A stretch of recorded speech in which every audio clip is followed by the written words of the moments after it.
7 de março, São Tomás de Aquino, doutor da Igreja. O santo que devemos honrar hoje é um dos intérpretes mais sublimes e lúcidos da verdade divina. Ele se levantou na Igreja muitos séculos após a Era Apostólica, ou melhor, muito depois dos 4 grandes médicos latinos, Ambrósio, Agostinho, Jerônimo e Gregório. A Igreja, a sempre jovem e alegre mãe, está justamente orgulhosa de seu Tomás, e o honrou com o esplêndido título de doutor angelical, por conta do extraordinário dom da compreensão com o qual Deus o abençoou, assim como seu contemporâneo e amigo, St. Bonaventure, tem sido chamado de doutor serafólico, por conta da maravilhosa unção que abunda nos escritos deste digno discípulo de São Francisco. Tomás de Aquino é uma honra para a humanidade, pois talvez nunca existiu um homem cujo intelecto superou o dele. Ele é um dos ornamentos mais brilhantes da Igreja, pois nenhum de seus médicos o igualou na clareza e precisão. Com isso ele explicou suas doutrinas. Ele recebeu os agradecimentos do próprio Cristo, por ter bem escrito sobre ele e seus mistérios. Como não deveria ser bem-vinda esta festa de tal santo para ser para nós durante esta temporada do ano, quando nosso estudo principal é nosso retorno e conversão a Deus? Que maior bênção poderíamos ter do que conhecer este Deus? Nossa ignorância de Deus, e suas reivindicações, e suas perfeições, não foi a maior miséria de nossas vidas passadas? Aqui temos um santo cujas orações são mais eficazes em obter para nós esse conhecimento, que é indelicado, e converter almas, e dar sabedoria aos pequenos, e gladeneta o coração, e ilumina os olhos. Salmos 18, 8-9, feliz que se essa sabedoria espiritual nos conceder. Veremos então a vaidade de tudo que não é eterno, a justiça dos mandamentos divinos, a malícia do pecado, e a bondade infinita com Deus nos trata quando nos arrependemos. Aprendamos com a Igreja as reivindicações do doutor angelical a nossa admiração e confiança. Tomás nasceu de pais nobres, sendo seu pai Landulfo, conde de Aquino, e sua mãe uma senhora napolitana rica, chamada Teodora. Quando ele tinha 5 anos, ele foi enviado para Monte Cassino, que ele poderia receber dos monges beneditinos seu primeiro treinamento. Daí ele foi enviado para Nápoles, onde passou por um curso de estudos, e, por mais jovem que fosse, juntou-se à ordem dos pregadores frades. Este passo causou grande descontentamento à sua mãe e irmãos, e foi, portanto, considerado aconselhável mandá-lo para Paris.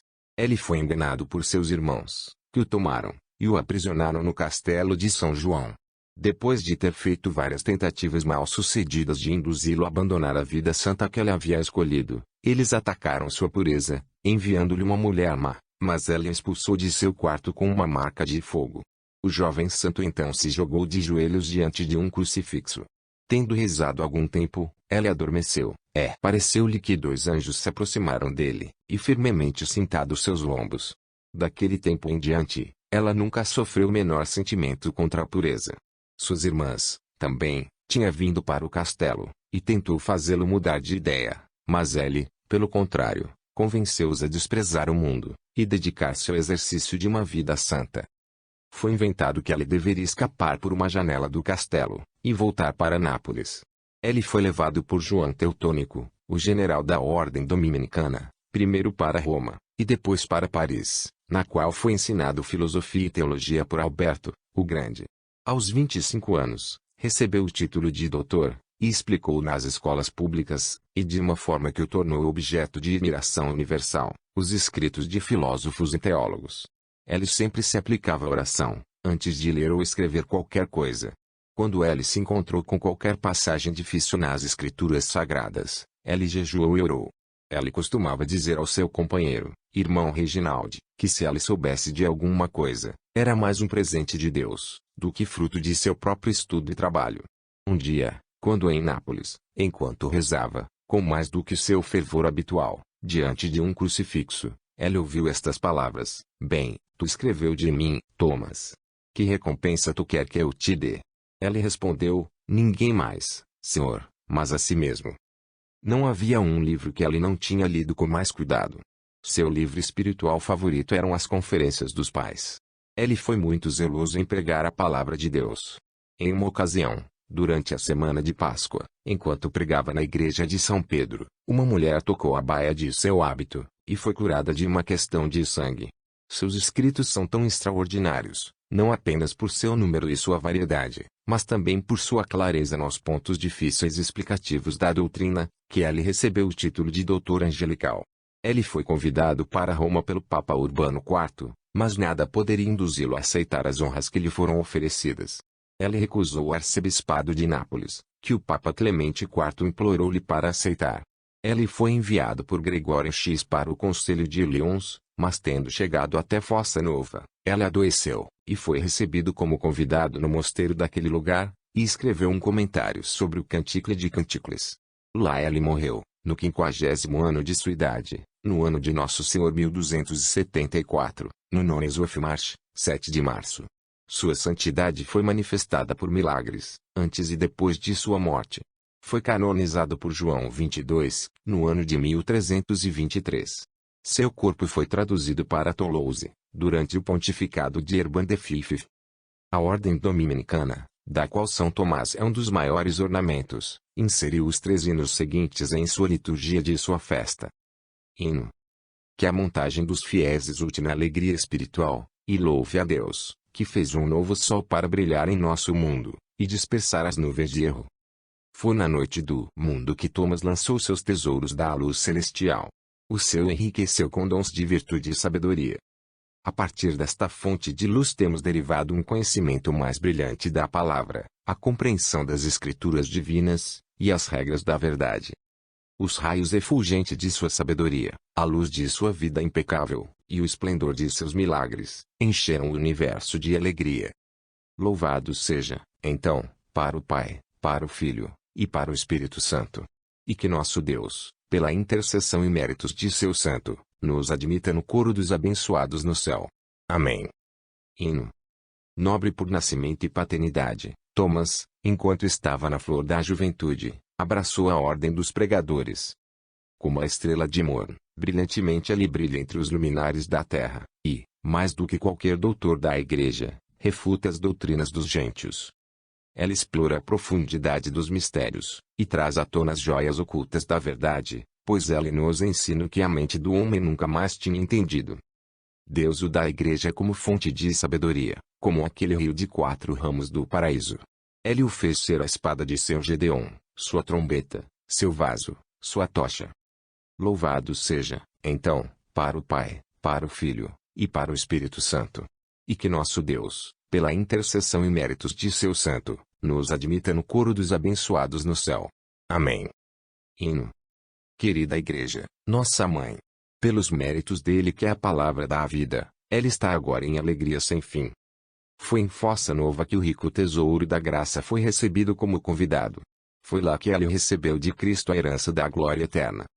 Ele nos deixou os frutos da verdade, ele nos deixou suas gloriosas relíquias, que respiram uma fragrância celestial, e trabalham cura para o sofrimento doente. Muito bem, então, em honrar sua pista, terra, mar e céu, tudo pode dar-lhe louvor. Que suas orações e méritos intercedam por nós com Deus.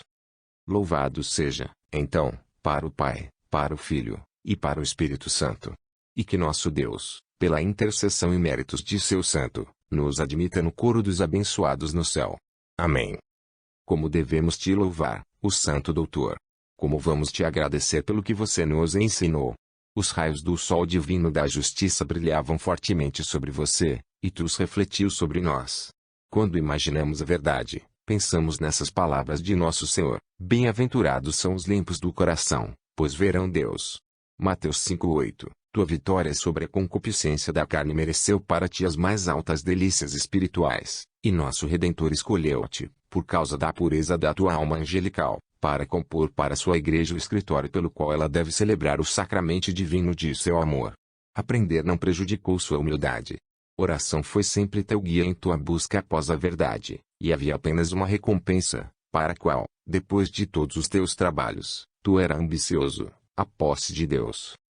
Tua vida, infelizmente, foi curto. O próprio mestre dos seus escritos angelicais foi deixado inacabado. Mas você não perdeu seu poder de trabalhar para a igreja. Ajude-a em seus combates contra o erro. Ela tem teus ensinamentos na mais alta estimativa, porque ela sente que nenhum de seus santos jamais conheceu tão bem como tu, os segredos e mistérios de seu cônjuge divino.